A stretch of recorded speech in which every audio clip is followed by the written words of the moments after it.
Due to the graphic nature of its content, listener discretion is advised. From the halls of Montezuma to the shores of Tripoli, we fight our country's battles in the air, on land and sea. First to fight for... On this episode of Cigars and Sea Stories, Mike, Juslin, and Tim continue the conversation with Marty Skovlund Jr. and Matt Sanders of Blackside Concepts. Yeah. We started in Denver with nothing but backpacks and $100. Ended up 3 weeks later on the Italian-Slovenian border, and did everything from hopping coal trains illegally to hitchhiking to somebody donated some plane tickets for us from New York City to Bergen, Norway. I mean, hitchhiking over there, just everything that you can think of, as well as some decent sized foot movements. When I think it was total about just under 8,000 miles or something like that, and not quite 8,000, in the 7,000 range. And raised about $25,000 for the Gallant Few. Jeez, so that's amazing. Talk a little bit about the Gallant Few real quick. Yeah, Gallant Few is a veteran-ran and operated nonprofit that specifically focuses on transition issues for veterans. Everything from I'm getting out and just need somebody to, kind of show me how to put a resume together or somebody to talk to once in a while, up to, the more on the other extreme end, like homelessness, suicide, dealing with PTSD, things like that. So they deal with a whole gamut of everything that could possibly fall under the umbrella of transition. Carl Monger is the executive director and founder of it. He's a retired Army officer, also served as a Ranger, and he just does a heck of a job with it. And they actually now started and now run 3 smaller nonprofits that focus more specifically. I would say we've got the Raider Project that focuses on the Marine Recon and MARSOC community, the Darby Project that focuses on Ranger Regiment guys, and Wings Level, which focuses on Air Force Special Operations guys. And that all falls under Gallant Few now. So we're always really happy to support them, and they've actually supported us in some of our endeavors. And I'll actually let Matt talk about the latest endeavor that they've helped us out on.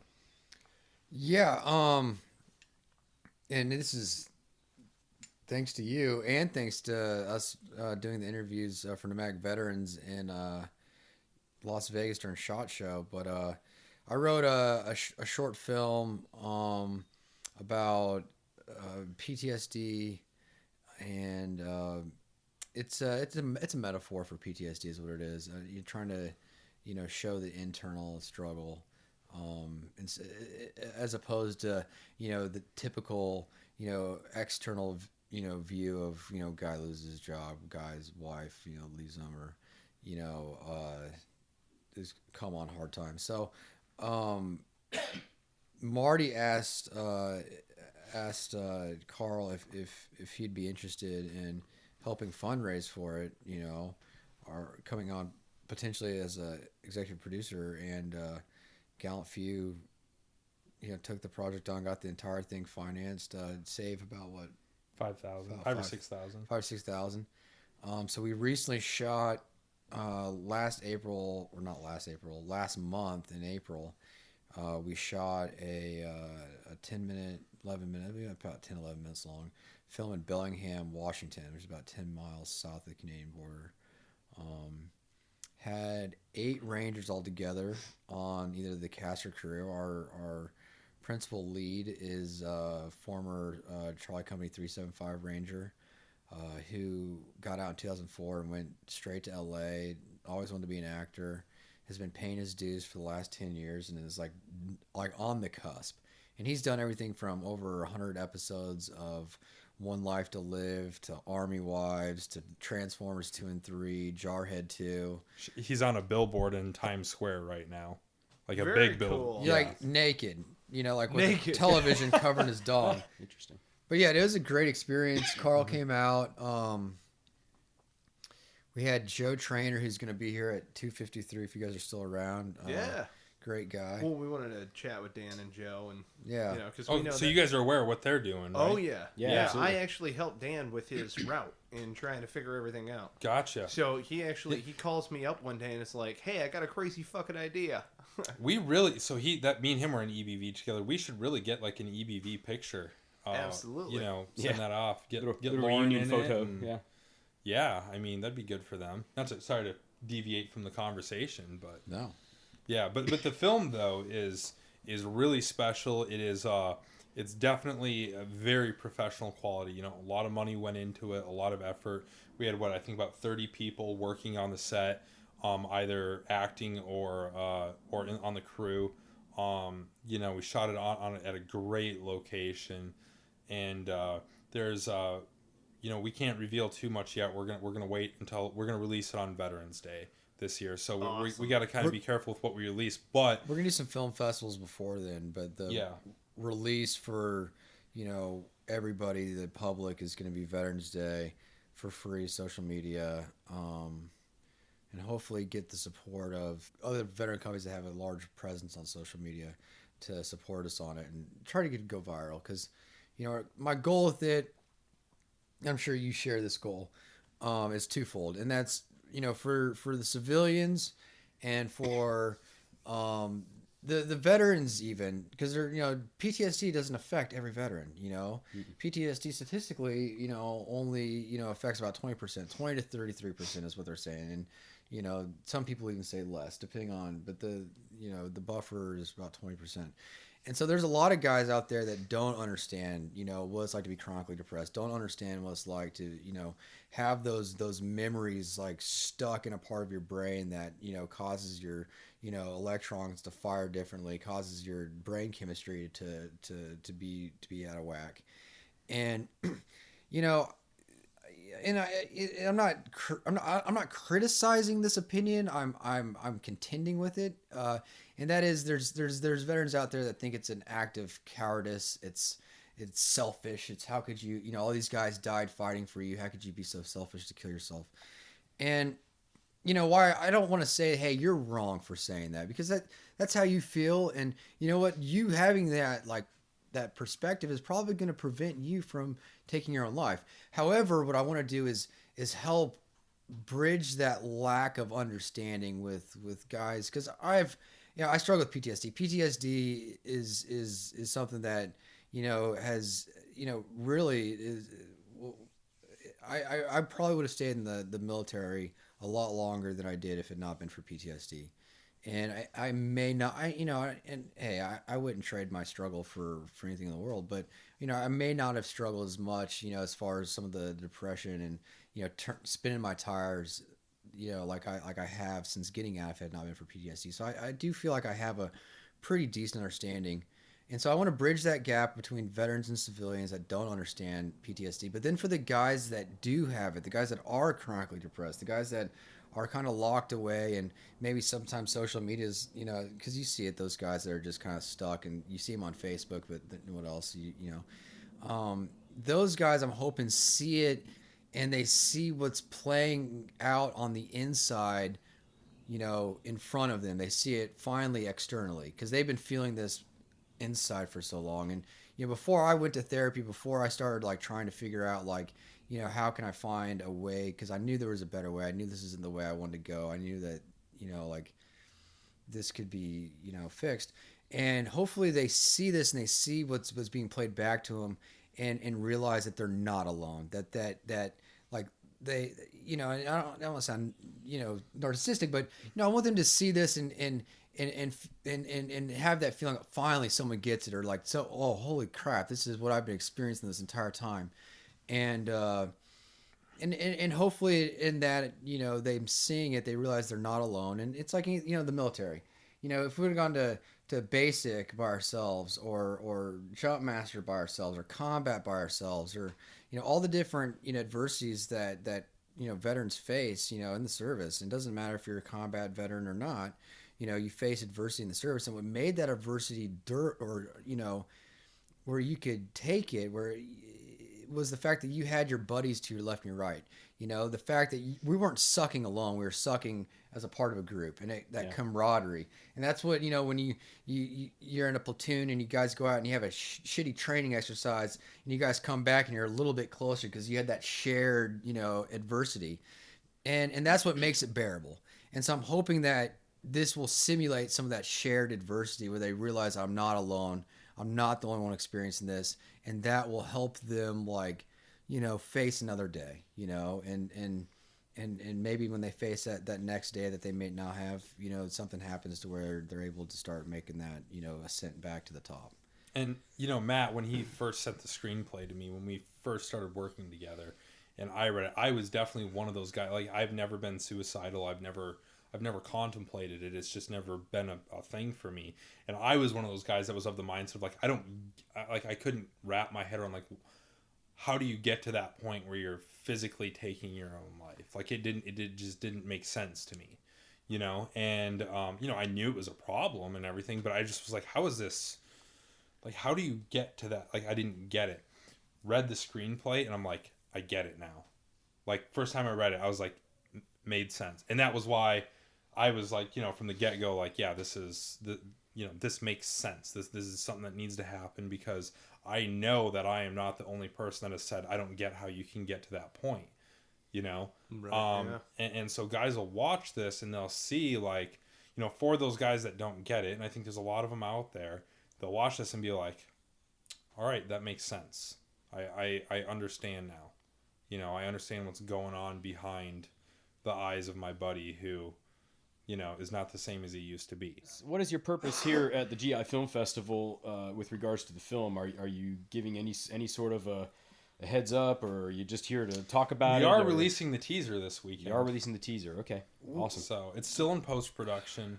It's still, you know, we're actually working with Jared Taylor over at Article 15 Clothing. He's a very talented musician, and we're working with him to compose the score for it. And nice. Matt is working with a really great editor that's out in Washington as well, and they're working on some of the finer points of it. But I've seen, you know, I've been fairly involved in the post-production process. Yeah, and it's a good film. It feels like, you know, it is a short film. It is, you know, Matt said 10-11 minutes, but it's got the feel of a feature-length film. I mean, just to talk about the technical aspects of this and how professional of a production this was, because we really did want this to be of the highest caliber we could possibly do. I mean, we were using the same camera that they used in Lord of the Rings and Transformers. Wow. You know, like, we were, like you said, 30 people on set. Josh Kelly, it was great that he's a former Ranger, but he's also a very legitimate actor. Great, you know, actor. Very, like, a legitimate acting resume. We used the you know, this couldn't have been made better even if we had more money. This was made as good as it possibly could have been made. Nice. And I think it's gonna hit a lot of people. I think, you know, and you know, one of my main jobs on it is to make sure it does get out to a lot of people, and you know, use our friends over at, you know, Ranger Up and Article 15 and SOFREP, and you know, hey, Cigars and Sea Stories will be pushing it out there for you as well. Like I said, you guys are getting kind of an exclusive right now, so you know, it's so we're gonna hit all of them up, and like Matt said, it'll be premiering at some different film festivals this summer, but the worldwide release it'll be free because it's an important message. Mm-hmm. Part of the reason we partnered with a nonprofit on this, because it is a nonprofit venture. It's about the message, and yeah, it'll be released on Veterans Day, and you know, we're gonna go from there with it. I'm so excited about the little sneak preview we're getting here that I feel a little tingly in my loins almost. Like I said, we'll give you guys, you know, off camera here and everything. We'll show them the rough cut. Yeah, no, absolutely. Yeah. Cool. So awesome. That'd be great. Yeah, looking forward to it. Yeah. Seriously, see if we can hook it up to the TV. Little Army Marine Corps cooperation going on here. Inter-service love. Yeah, let's see if we get some JCOMs awarded for this. Nice. Yeah. Let's get a ribbon. I'm retired, but let's get a ribbon. But yeah, that was our latest project, and you know, just kind of talking about some of the projects that. So for our company, Blackside Concepts, we've got a few different companies that fall under that. Blackside is the parent company. Matt is in charge of all productions for us, so all TV and film and things like that we're doing. So, you know, he's the one kind of the big dick in charge out here in DC this weekend for our film festival. Nomadic Veterans, the documentary, was our first effort. And then we've got this Prisoner of War was what the short is called. That is, I think, our second effort, right? Yeah, second effort. And then we've got Nomadic Veterans Road Warrior Challenge coming up that'll be shot in July. That will be an actual TV show, and that is a TV adaptation of what Leo and I did last summer that you guys are going to see tomorrow. It's a TV adaptation of it, and this is taking now... we made it a little bit competitive. We're taking 5 2-man teams, each of them from their respective soft units. So we've got 2-man team of Rangers. Me and Leo are doing it again to represent the Rangers. This will be our last year doing it, though. We're gonna, pass the torch off to somebody else next year. But we're gonna do it again, represent the Rangers. We've got Jared Taylor and Steve Behrens, both Air Force guys. Steve is we all know Jared from Article 15, but Steve is a retired Air Force CCT combat controller. Been awarded for valor, very very prestigious resume. And then for the Marine team, we've got John Stans, who's a former Force guy, as well as MARSOC guy, and his partner Matt Shelley, who was a Force guy. They're representing the Marines. And then we've got on the Navy side 2 guys that just retired out of DevGru, Clint Emerson and Jeff Hauser. Who are they're kind of the scary guys out of this competition because Clint actually literally wrote the book on international escape and evasion and conducting yourself in high threat areas and things like that, like as a plainclothes guy, like dealing with different cultures. I read his book in preparation for last year's Nomadic Veterans. So this year him being on the show, it's like, oh shit, this guy. Some competition there. Lap us around the world, Well, no, because I'm actually a producer on this as well, and I'll be in the field tentatively running the competitions. Like there's some checkpoints you have to go through, like climbing Pikes Peak and stuff like that. So you'll slow them down. Oh yeah. And you should just good throw game plan. tridents at them. And then- throw tridents. Yeah. And then we've got Like actual tridents, Right. like just Big spears. Right. killed a man with a trident today. And then we've got the 5th team, which is again an Army team. The Special Forces team, Green Berets. We've got Jack Murphy and Derek Gannon, who are both former 5th group guys, who also write. Well, Jack is the editor-in-chief over at softrep.com, and Derek is one of the writers over there. So we've got a really great lineup of guys. We're going to be starting Southern California. It'll be 14 days this time instead of 21. And it'll be, again, how far can you get? They're only starting with $20 this time instead of $100. Oh, geez. Set standardized packing lists so that we're all kind of starting on the same even keel. And there'll be a few challenges set up along the way. One of the big efforts was that we don't overproduce this. We didn't want it to turn into like Survivor or Amazing Race or something like that. But we are putting a few things along the way.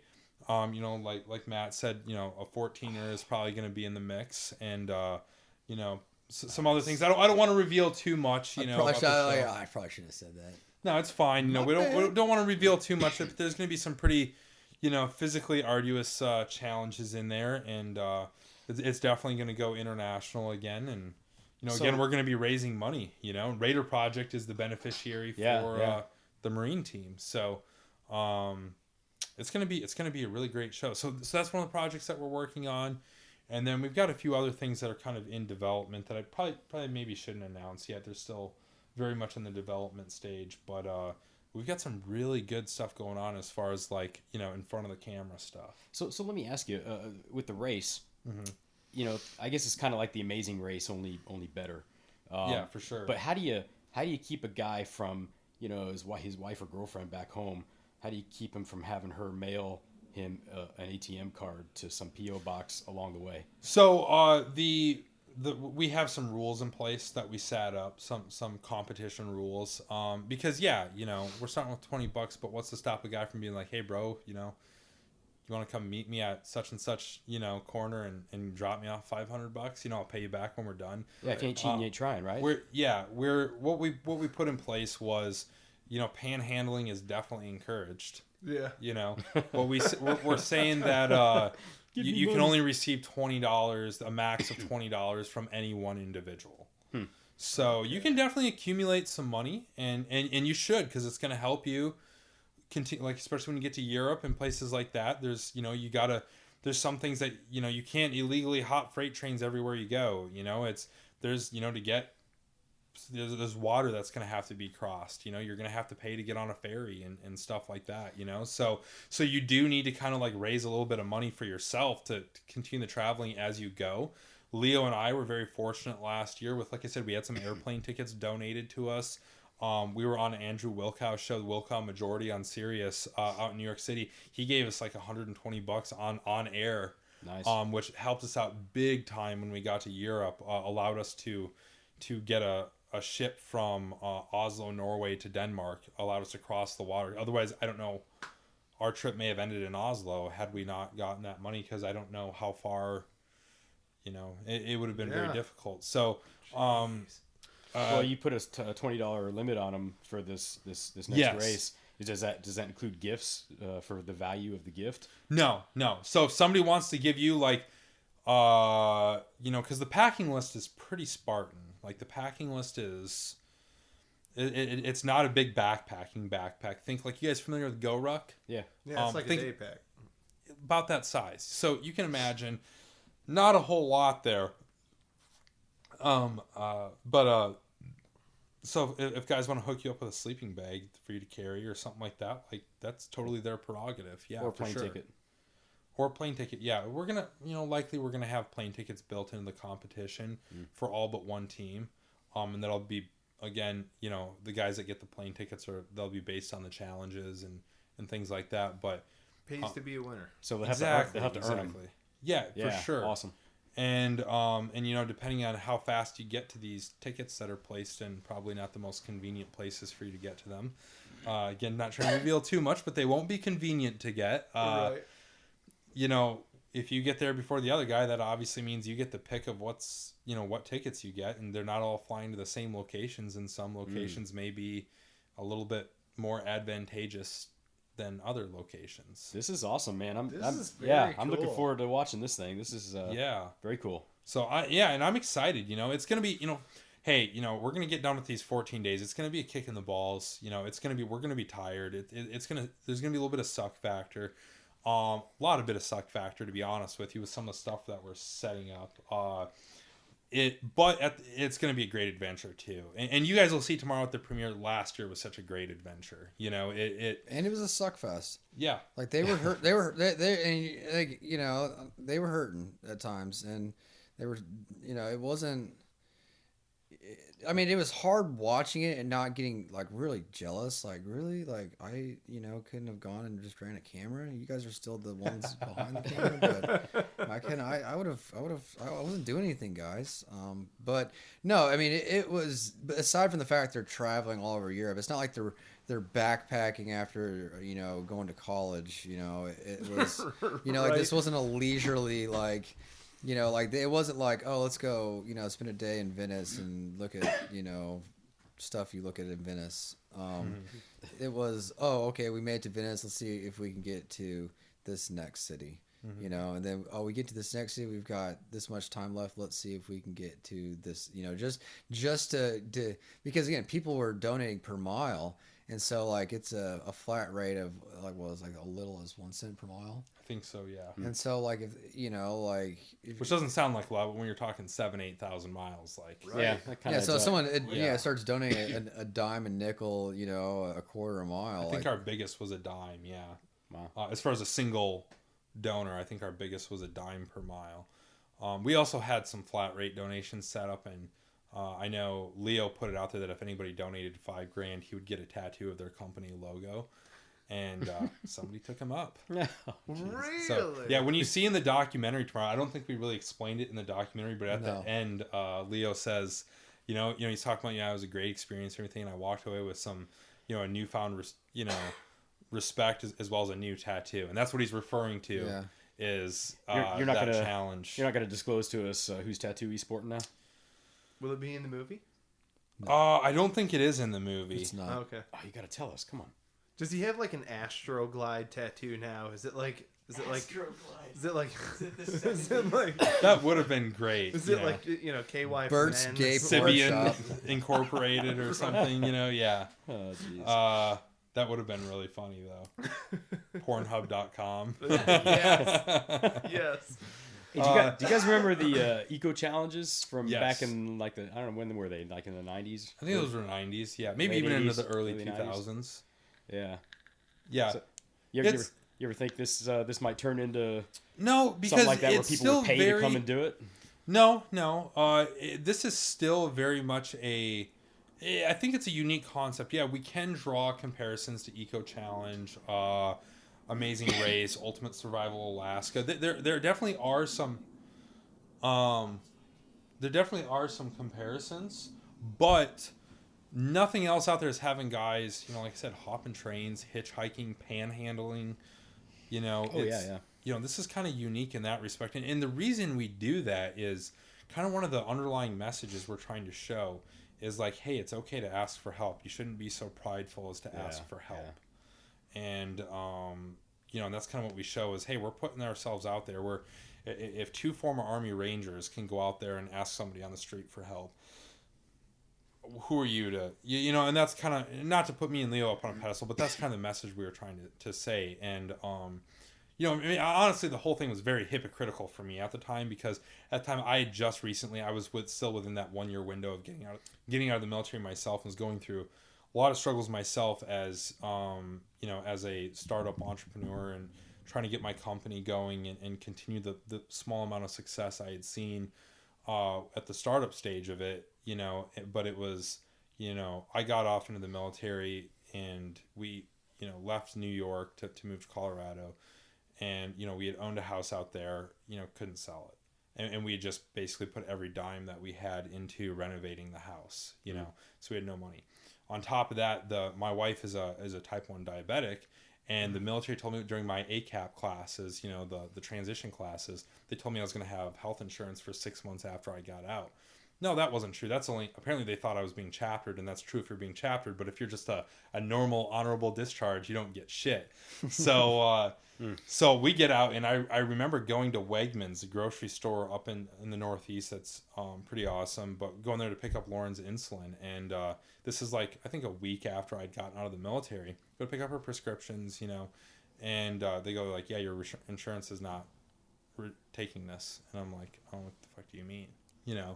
And so I end up on the line with Tricare, and Tricare's like, yeah, you got out last week. That's the end of your insurance. So now all of a sudden I'm on the hook with, for paying full price for diabetic supplies. And we had to do that for the first 6 months after we got out. And then my wife we find out she's pregnant on New Year's Eve of that year. And we have no health insurance, and she's a type 1 diabetic, and also so we're paying for this stuff out of pocket. So fast forward another 6 months after that to July or June 2014 last year. We're sitting there with we were literally moving our car. I haven't talked. This is again kind of an exclusive thing. I haven't really talked about this with a whole lot of people, but since we've kind of talked about transition, and I think it is an important thing to talk about. But we were literally moving our car around our apartment complex to hide it from the repo man. We actually had it repossessed a week before we left on Nomadic Veterans. We were supposed to start off with $100. I started off with $20 in cash because I told Leo, I was like, oh, that doesn't make sense. We're out hitchhiking and hopping trains. Like, we shouldn't carry all that cash on us. Like, $100 in cash is a lot of cash anyways. But that was the excuse I used. The real reason was we had $27.63 in our checking account, and that was all we had to our name. So I took out 20 to take on this trip and left her with 7 and a baby in her stomach, at 7 months, to go take off on this, to preach to other veterans about asking for help. And here I am, the biggest hypocrite in the world, because I'm not telling anybody about this. Wow, what an asshole. Haven't done anything, it is very, I don't even think our parents knew the full extent of the situation that we were in. And, but it was just like trying to make it, and so I go off and take off on this thing. And I remember we get to Italy at the end of this trip. And, the deal was that we struck up with Carl was, we're going to raise all this money for you, but we, wherever we end up, if you can help us out with the plane tickets to get back, that'd be good. you know, and so it was literally one of those things where it's like, oh man, I don't know if he needs to wait for the money that we raised to like hit his account or something, because like I didn't have money for food or a hotel or anything. So even though I was the competition was over and the rules were lifted, and you know, Leo was like, credit cards turned back on, you know, and stuff like that. He was going his separate way. So for me, I was looking at like, I'm probably going to be sleeping in an alley in Trieste, Italy tonight, and like literally being a literal homeless veteran, not a tongue-in-cheek homeless veteran for competition's sake, but literally homeless until I get a plane ticket out of here or something like that. And it was a bad fucking situation, you know?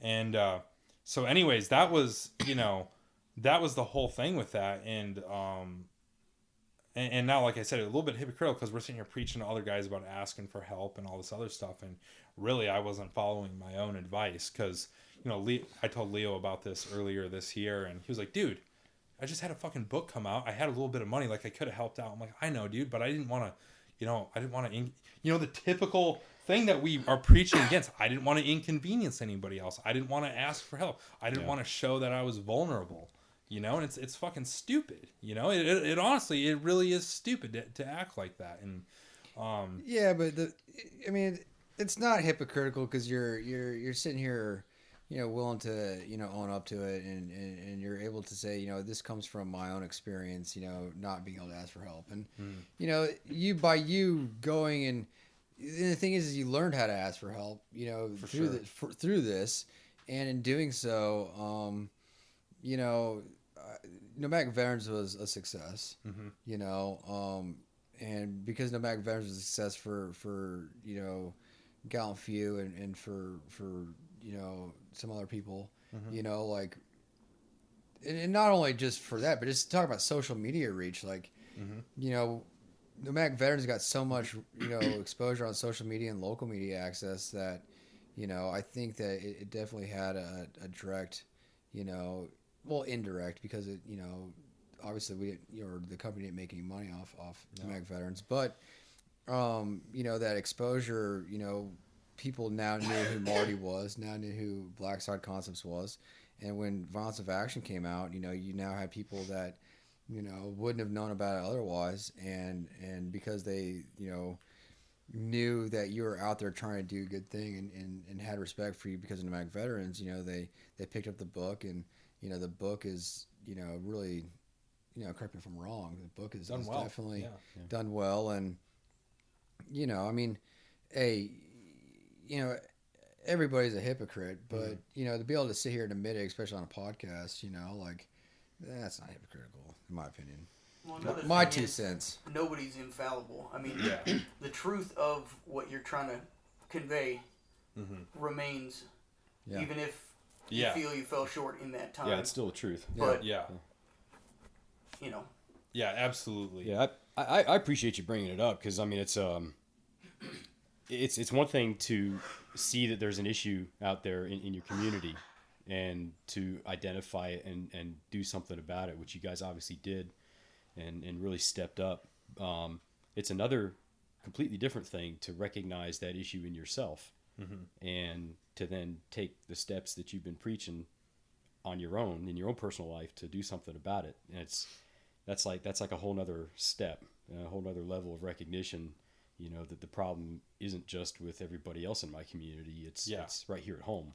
Yeah. And, you know, sitting here listening to you describe that, I'm thinking about my first 5 years when I got out of the Marine Corps and had 2 cars repossessed and filed bankruptcy and had a baby on the way and sold all my guns to pay rent, you know, so I could stay in my apartment. And then we ended up living with my mom because we couldn't afford to stay in the apartment. And I remember we put a lot of stuff up on like the Facebook rummage sale groups and Craigslist and stuff like that. I mean, we were going through everything we had and figuring out what we could sell off. And I remember, I think it was Lauren's parents asked us, like, oh, why are you guys selling so much stuff? And I think we said something along the lines of, oh, we're just, you know, we're in a smaller apartment now ever since we moved out of the house. We're trying to make room for the baby. Complete bullshit. We're sitting here trying to pay rent because we're 7 days late and we got a notice taped to our door. Like, you know, complete bullshit. But it you know what? It definitely is humbling, you know, to go through an experience like that. And I grew up poor, so it wasn't an unfamiliar unfamiliar feeling to me, but it's different. It's a different it's a different point of view when you're a kid growing up. It's like, oh, mom and dad don't have money, this sucks, whatever, we got to eat mac and cheese every night. That's fine. Okay, you're a kid. It's like, it's not on you. It's a whole different dynamic. It's like, I'm the head of the household, I'm the one responsible for my wife and the daughter that she's carrying for me, and I'm falling short. I'm the one that decided to get out of the military. I'm the one that decided to not get a job, a traditional job, and start a business, and I'm failing, and you have to, man, it's a very, like, as I say, come to Jesus moment. Like, you get real fucking brutally honest with yourself. Like Matt talks about some of that negative self-talk and stuff. Like, yeah, I was a very big critic of myself, and I, it was like, it was a shitty year, and I was working on Violence of Action, the book too, at the same time. And then of course, you can only read about your friends dying so many times and edit it and, that sort of stuff. So you kind of go into this thing where I would, sit in my apartment for 48 hours straight, not sleep, either be high on coffee or alcohol or both, trying to go through this and just eating like, the shittiest food you could possibly eat. I gained a ton of weight last year and everything. Like, I just, like, man, you talk about like all the negative things that you can possibly do. It got to, I tell you, me and Lauren came up to, things started to turn around by the end of the year, and we're doing well as a company now. We're not like, we haven't made it yet, but we're, things are moving in the right direction. But it got to be New Year's Eve. We came up to Boston to visit Lauren's parents and everything. We went out with one of Lauren's friends from college up in Salem, Mass, if you're familiar. Yeah. And we went out there for New Year's Eve, and it was one of those things where, like, yeah, it's always fun to go out for New Year's Eve. You do the kiss at the end of the night. I don't think Lauren and I even kissed at when the clock struck midnight. We both just kind of like teared up a little bit, because it was like, all right, the year's over. Like, one of the best and worst years of our life, because we did have a beautiful daughter, in August and everything, but man, it was a fucking shitty year. It was just kind of like, all right, I get kind of like chills right now talking about it, because it was like, man, it sucked, and we really, like, you talk about like transitioning from the military. And I'm like one of those guys that I had like 15 Excel spreadsheets to plan our wedding. Like, I'm a planner. I have my primary, alternate, contingency, and fucking, what does E stand for? I'm blanking right now. Primary, alternate, contingency, emergency plan. I have that for everything. Man, we blew through my PACE plan by like 2 months after I got out of the military. Like one thing after another. And that's why I tell guys now when I talk to, especially working as a recruiter, the guys that I put in as a recruiter, some of the first guys that I put in are now coming up on their ETS date. And I talk to them like, so like, what's your plan? Because I started off with like 4, like a plan and like 3 backups, and blew through them. So if you don't have a plan, dude, I mean, it might be really, really rough. It might get really bad before it gets good, and especially for these guys that went straight from high school to the military, and haven't really, quote unquote, been on their own yet, and so you talk to them and it's like, dude, you got to have a plan. You've got to think this through. You've got to have something in place, If you're a single guy, if you've got a family, you've got a whole nother checklist you got to go through to make sure that you're planning accordingly, and you're not putting you or your family in a bad place. And even, like I said, even if you fucking plan to the nines, you still might end up in a Frigidaire box on the corner, like, right? Yeah, You're absolutely right. Yeah. So, yeah, sorry to go off on that complete tangent there, but I think it is relevant to the premiere we're doing this weekend and stuff. Kind of a little bit of backstory about, where I was at the time, Sure. So, yeah. Well, I mean, that's what this is all about, is being real with the conversation and kind of bringing it home to our audience, that there are issues out there in our community, with the veterans, that we need to own and figure out how we're going to contribute to, lessening the impact of these things. If you're listening to this podcast, it should be pretty apparent to you by now that, we operate on certain assumptions as veterans based on our service and our time in service that don't apply in the civilian world. Mm-hmm. Things like, somebody's going to have my back. Well, that's bullshit. Nobody's going to have your back, and like you mentioned earlier, there's a big segment of the veteran population that may feel disconnected to this whole discussion we're having because they didn't struggle at all. And good on them. You know, nothing against that. That's awesome. And that means like you say, good on them, but that means the onus is also on you though to turn back around and reach back, extend your hand out. Exactly. You know, and to help out those other guys. You know, if you walked right into a good job straight from service, good. I'm glad. That's how it should go. Mm-hmm. But that also means turn back around and help the next guy out too. Yeah. You know, and I would take it a step further even, and kind of my thought process where I was going with this is that not all, but a good chunk of the guys that walk into a good job at a good life circumstance after the military do so just out of sheer freaking luck and good fortune, as opposed to any, you know, hey, I had the best plan and I was best prepared and da da da da. Well, maybe you were, maybe you weren't. But life happens, you know, and it's like you blew through 3 or 4 plans, you know, stuff that's outside of our control and circumstances that are dictated by parameters that aren't like what we're used to in the military start impacting your family, you know, and your life. And you know, it's that's an important tough. thing to bring up. It's you know, tough. When you're going through this stuff, you know, you never want to alienate the people that are close to you, meaning your family, and hopefully you've plugged in with some sort of veteran network or something like that to where you've got some other guys. If you haven't done that, you should. It's a game changer, you know. But I was very lucky, you know. Lauren stood by my side the whole time. She was, you know, she was down for the cause, you know, even when it got bad, you know. So I think it's very important that guys don't alienate their spouses or the people that, you know, their children or things like that when they're going through the rough stuff, because, like, you know, hey man, you know, it's family, you know, you gotta hope that they're gonna, you know, be behind you and back you up and not, you know, not sink yourself into a bottle or something like that when you've got, you know, for this applies more to the guys, you know, the married guys out there with the kids or things like that. But it's like, hey man, you gotta keep that into account even if things get really, really bad, you know, because you've already got enough stuff to deal with. You don't need to add divorce into the mix as well or things. Yes. And that's where we go down that pipeline where we're dealing with, you know, prisoner of war, where we're dealing with guys got everything went wrong and you know, and they're already, it's just not conducive to the healing process itself if you're already dealing with PTSD. And God, I just want to go through the whole dialogue of that film because it is so applicable, you know.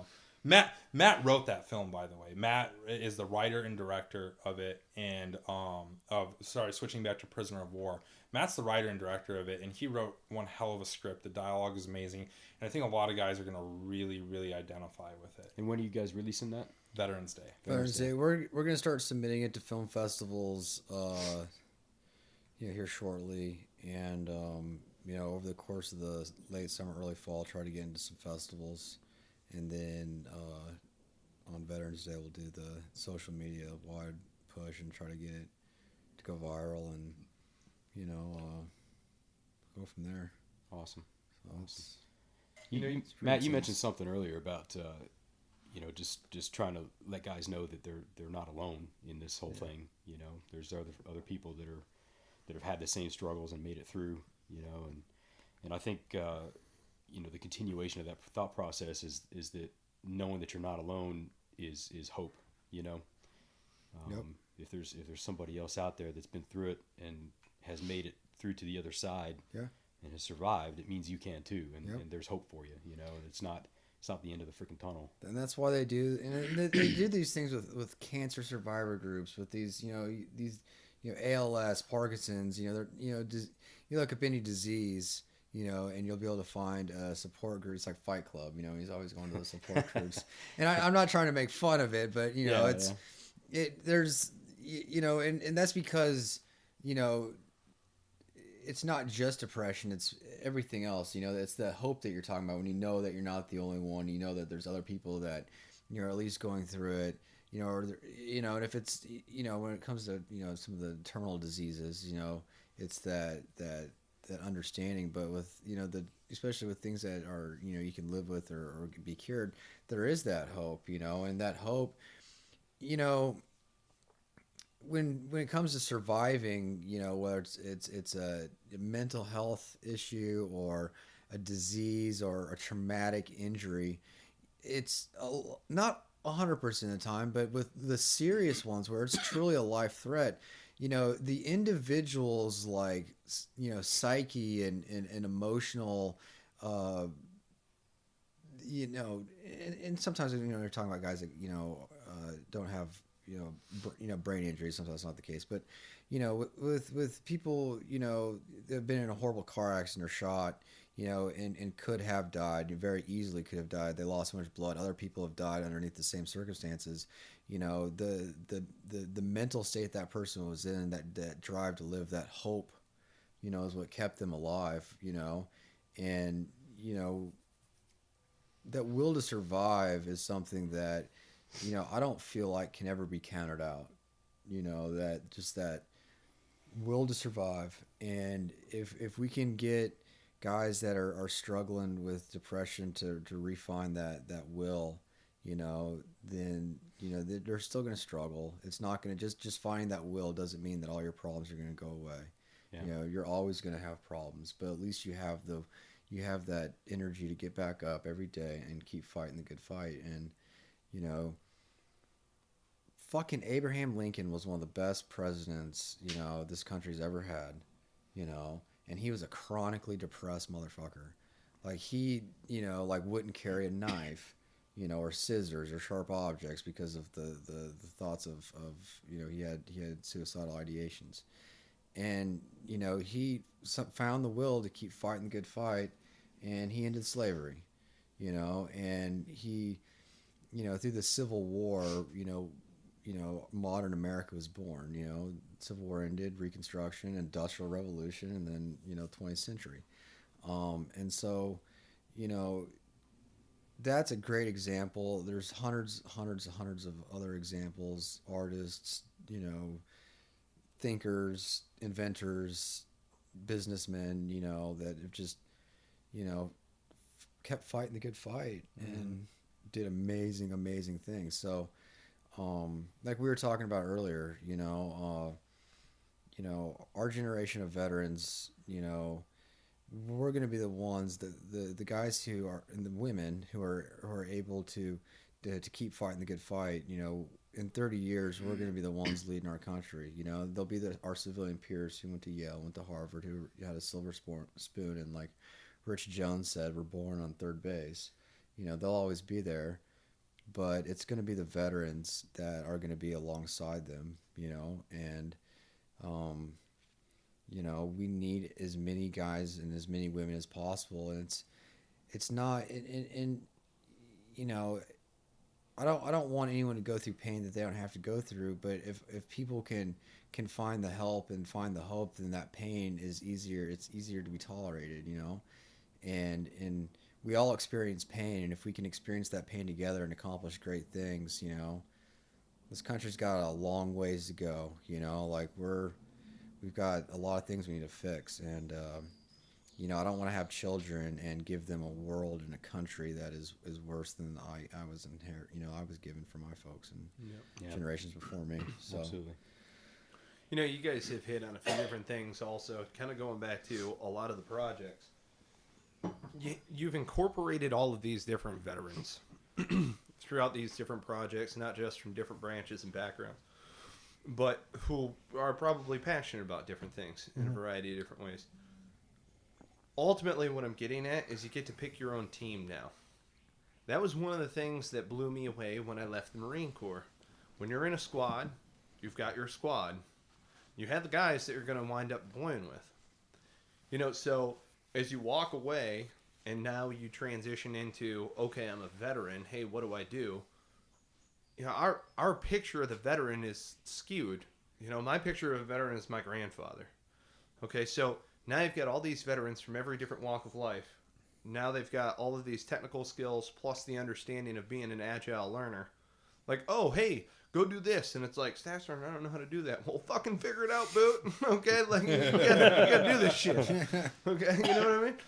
So if you have a whole team of, like, Army, Navy, Marine Corps, Coast Guard, Air Force, and each one of them have those technical skills and traits, but they all have elevated to the plane of, like, okay, yeah, I have the ability. Like, you're asking, hey, how'd you wind up putting a lot of these things together? Oh, fuck, I don't know. I mean, it's right how-to videos on YouTube and stuff. You I mean, literally, our business is, most of us are not, industry experts or anything like.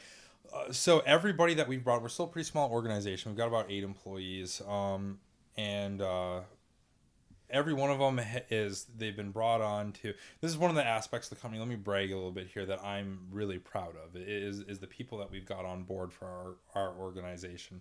Everybody is able to do more, not only their job, but they can do somebody else's job too. I use Matt as an example. He went to film school. That's his thing. He's an excellent filmmaker, excellent director, but he's also an excellent writer and editor, and can help out on the publishing side for us whenever we need. Like I said, was a great help on Violence of Action.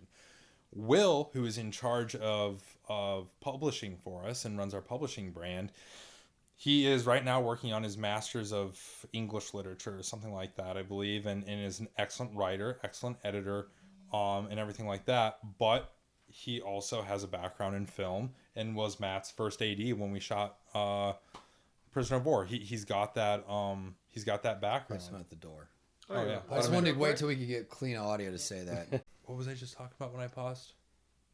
Gay sex. Your team at Blackside Concepts. Team at Blackside Concepts. Yes. Yeah. Well, you said we weren't filtering ourselves. Yeah. No, we're not, but you just threw him for a loop.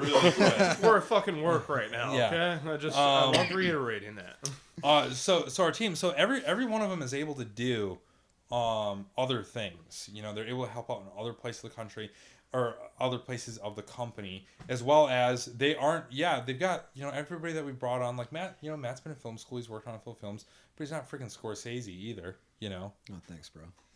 I'm just saying, it's not like he's this guy that's been entrenched in the entertainment industry for years and years and years and knows all the ins and outs. It's true. Every project I've done, both projects I've done with Blackside has been a learning experience. Yeah.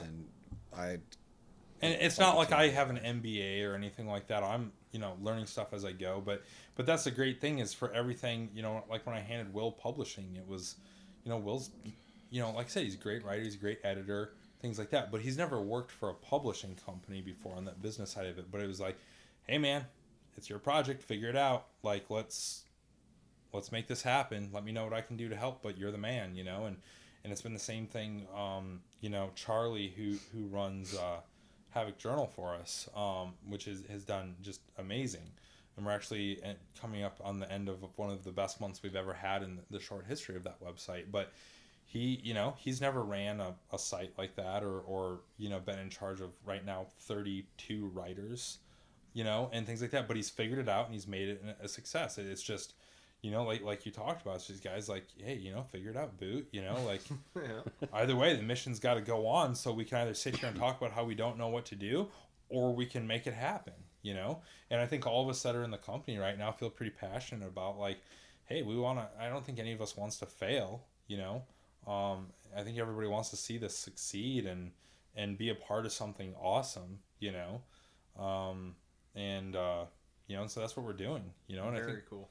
I think we're doing okay with it so far. I think you're doing just fine. Yeah. I think corporate America could take some notes on being fluid like that, rather than get bogged down in red tape. It's just like, hey, let's just get it done. And there is, to be fair, there is a very big difference in a company that's still in the startup phase and a company that has been around for 50 years and has 500 employees. There's different problems to deal with, and after a few lawsuits, that's where all that red tape comes from is, hey, some dick did this and now we got to make a rule about it, and I get that. So that reminds me of the military. Exactly. Yeah. Right? Like all the, so I don't want to be too hard on them, but at the same time too, I do think that there is a lot of value in hey, corporations pay a lot of money to come get consultants to come and tell them how to build their team, and how to build a good executive team and how to attract good employees and stuff.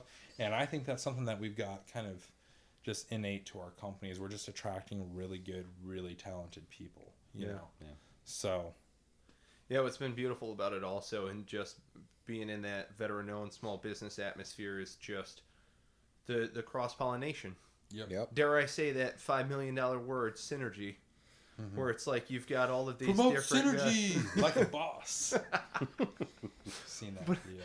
but it's one of those things where it's like having the ability to sink into that network, whether it be through Entrepreneurship Boot Camp for Veterans, fantastic organization, well ran, Paramount in entrepreneurship training, or if it's just as simple as, hey, you're a veteran, I'm a veteran, we're a couple, blocks away from one another. I mean, that was like, the other day, like, I knew that Ranger Up was in Durham.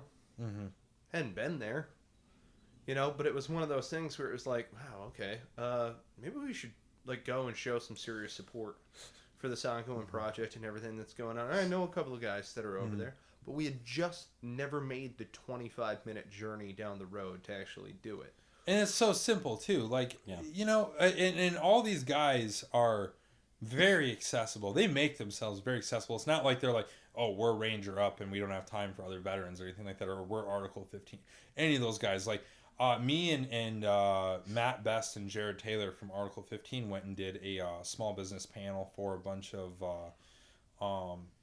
wounded active military guys that were still in the Warrior Transition Program, I think they call it, for the wounded guys that are getting medically retired, anyways, we did a small business panel for them, and it was at the end where we're in El Paso. It's right outside of, we're on Fort Bliss, and that's where Article 15 is headquartered. And we got towards the end of our panel, and like Jared, just to the whole room, we've got 50 people in there. He's like, hey, you guys want to come over to the house site and try some of our new whiskey?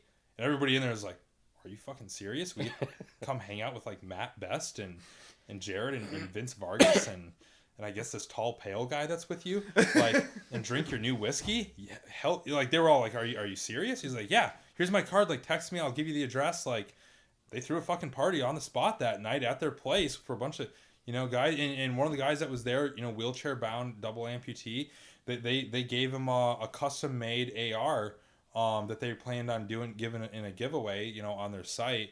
They awarded it to him right there, like, hey dude, you're super cool and we appreciate everything you've done, and so here's a $4,000 AR. Nice. Yeah. Gotta love that. Yeah. You want to talk about synergy? Ranger Up and Article 15 have that synergy. I mean, to draw a parallel, those are two companies that both T-shirts and comical T-shirts, are their kind of bread and butter. And they're very much competitors. Yeah, oh, very much. And not only competitors, but they're ran by alpha male, competitive motherfuckers.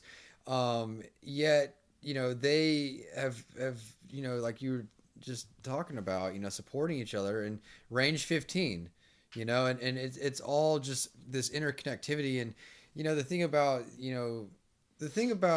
the military, especially combat arms units, is and just the military in general, is you compete with your peers for the next promotion. Like you were talking about, was it PT PME rifle score. Thank you. It's different in the Army. What's ours? Yeah, you guys do like push-ups and like gaggle each other or something. I don't know. Yeah, it's like mine for me to get promoted to E5 was a thong and a light coat of CLP. There you go. I just there you go. I'm feeling a little hot right now. Yeah, I blacked out most of it. I've pushed it from my memory. From the pain. Yeah. But the point is though, even though you're in competition for the next advancement or promotion or the next cool job, you're able to compete with those people in a healthy environment, and you're still friends. Like, how many guys do you know that were team leaders together? One guy got promoted to squad leader, and those guys are still going out and drinking, and they go to work and they have that work relationship, and then they're able to have a friendship. And because you're learning that at such a young age, such a formative age in your adult life, I think that's what allows the veteran community as a whole, especially with the business side, to have that synergy where, we're kind of competitive, and Ranger Up wants to make money, and so is Article 15, and they're competing for the same customer dollars, yet they're coming together to make Range 15, and those guys, they're all big personalities. They have, competing egos, who wants to be the funniest guy? Who wants to have the funniest joke? Who wants to, make out with the hottest girl in the movie, Or dude, yeah. what, depends on who we're talking about. But they're able to do it in a healthy manner that allows for, not only them to be successful, but the community as a whole. They represent us, and they're bringing the veteran community, to the forefront in a positive manner, like they're not, and hey, they do write about suicide. They do write about depression. But they're also... Matt has wrote some very hard-hitting articles. He has. Yeah. But they also show veterans in a positive light, in a funny light. They show themselves as, veterans that can be successful. They give people, such as you guys are doing, they give those veterans that are struggling, that are deciding to continue to fight the good fight, an example of like, oh, these guys are doing it? Like... I can, not to say that oh, these guys can do it, I can do it, but you know what I'm saying, like when you see that's guys exactly that, it. If us knuckleheads can do it, then freaking anybody can do it. Yeah, but like veterans can relate to other veterans, and if someone you can relate to is doing something, it's like, okay, I can do this, like I got this, and reaching out, and the community and the networking, especially social media, it makes it easy for us to stay in touch. I'm a big advocate of it's never been easier to start a business than now. I'm not saying it's easy to start a business, but it's never been easier comparatively, because of the internet, because of social media, because of just the environment that we are in now. Not to like dive too far off into politics and things like that, but, people talk about like, oh, the rich keep getting richer and the poor keep getting poorer. The rich keep getting richer because it's never been easier to make money, and they figured out how to make money, so they're just doing more of it. It's gotten easier. And so that's why they're able to keep making more money and keep getting richer, because it is that easy. And for anybody else that wants to put the effort into figuring it out and starting a company and taking a little bit of risk, they can do it too. Amen, brother. Amen. I'm a really big advocate of that, and it's Matt was talking about, Rich said, some guys do start off on third base, but you know what? Statistically, only 24% of the world's billionaires start off on third base. The other 76% start off with nothing, either middle class or lower. And of the world's billionaires, most of them are first time. 76% of them are first time billionaires. They didn't grow up in that family. 24% are, the Waltons and Star Walmart. Yeah, they inherited that, and there's a few others like that, but most of the rest of them didn't. It's because, they went out, they took a risk, they started a business, they put themselves out there, they did a lot of hard work, worked a lot of hard days, long days for a lot of years, and it paid off big time. And now it's getting easier and easier because of the advent of the internet, the information age, the ability to, hey, I can go open up a t-shirt company without opening up a brick and mortar store and taking on all that risk. I can market without having $1 million marketing budget because of social media. If I make a funny YouTube video, I can reach 1 million people. You know how much it used to cost to reach 1 million people?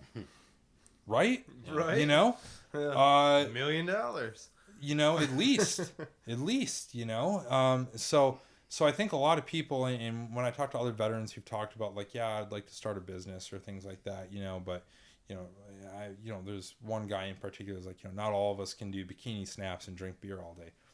Guess what? They're not doing bikini snaps and drinking beer all day. That's what you see in the videos. They're some hardworking dudes, Same thing for all these other companies that are seeing a little bit of success, It's a lot of hard work, but if you want it, if you want that payoff, either financial security or to the satisfying feeling of being successful or any of those things, it's like, hey man, you gotta go pay your dues. I'm a firm believer it works the same way as soft selections is. There's guys that may be there that are fully equipped to be there but don't make it because their head's not in it. They don't really want it.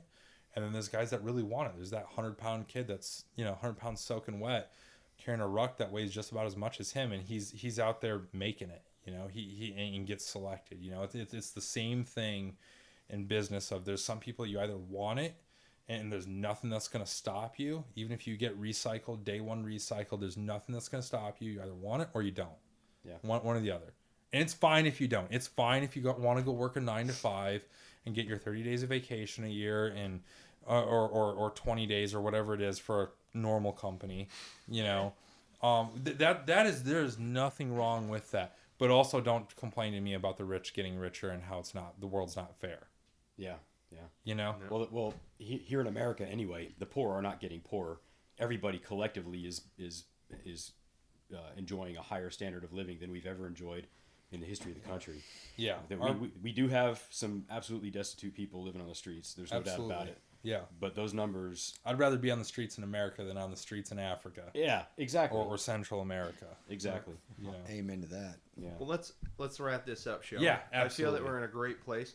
Feel free to subscribe, rate, review the podcast. Go ahead, share on Facebook. We're always up on Twitter. And join the conversation. Your comments make the show. That's why we go out and do all of these things. If you're listening out there, click subscribe. Stick around for more Cigars and Sea Stories. We'd really appreciate it. Marty Skovlund Jr., Matt Sanders, thank you so much for your time. Seriously. Thanks for having us on. Really enjoyed you guys Awesome. coming out. Love the opportunity. Appreciate it. Thank Wish you the best of luck in these upcoming projects. Hope to publicize it as much as possible. We appreciate that, and again, thanks for the opportunity. It's been great. Yeah, we'll see you at the premiere tomorrow. Awesome. Yep. Great.